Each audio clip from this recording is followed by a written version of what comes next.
Canada is growing, and quickly. In the time it takes to watch this video, 3 or 4 people will have immigrated into the country. That's one person every 1 minute and 19 seconds. In 2018, there were roughly 700,000 international students living in Canada. By 2023, just 5 years later, that number had jumped by more than 25% to over 1 million. In response to the rapid increase in international students, the Immigration, Refugees and Citizenship Canada, the IRCC, has implemented a 2-year reduction in study permit allocation, cutting the number of new international students by 35% in 2024 and by an additional 10% in 2025. According to the Canadian government, the goal of these policies is to, quote, alleviate pressures on housing, healthcare, and other services that have struggled to accommodate the influx of population.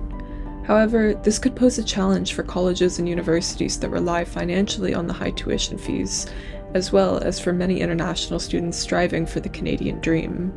The Varsity spoke with international students who immigrated before the restrictions to hear their thoughts, as well as Professor Jeffrey Reitz, who provided expert insight on the matter.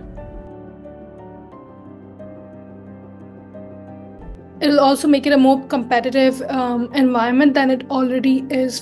International students who are skilled, who are intelligent, who are hardworking, will decrease by a lot.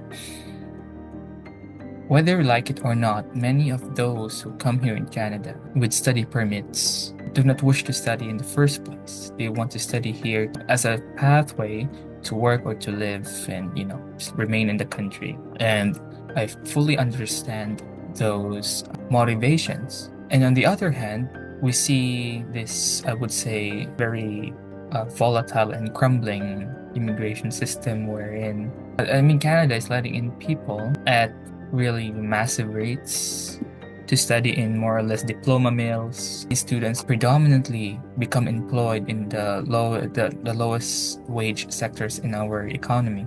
And so what I make of this is that it shows how structurally unfair the immigration system is. It's just harrowing that we're seeing this very system that is seen as a hope for many who don't see any future in their home country. That Canada's, I would say, it's becoming more hostile towards international students. General consensus seems to be that post-secondary education institutions have gone into temporary to international students to such an extent is because of reductions in funding by provincial governments. This is the way in which they've been making up their financial shortfall because of the reductions in tuition levels. To cap the program without addressing the systemic problems that existed in the program seems just like a stopgap measure, maybe to appease public opinion. The cutback probably isn't addressing the operation problems of the program itself, and it certainly doesn't address the funding problems of post-secondary education institutions. But I do think that the people of the province of Ontario, where I live, have to decide whether they're going to step up and pay for the education that many of them want their children to have, and and ask themselves, do I really think that it's a reasonable policy for Canada to bring in a lot of international students solely for that purpose? But as I say, I think that should be done for the purpose of enhancing education, not for the purpose of making up for shortfalls in people's willingness to pay for their own education. By not envisioning that people will take advantage of a program like that to make money is really irresponsible.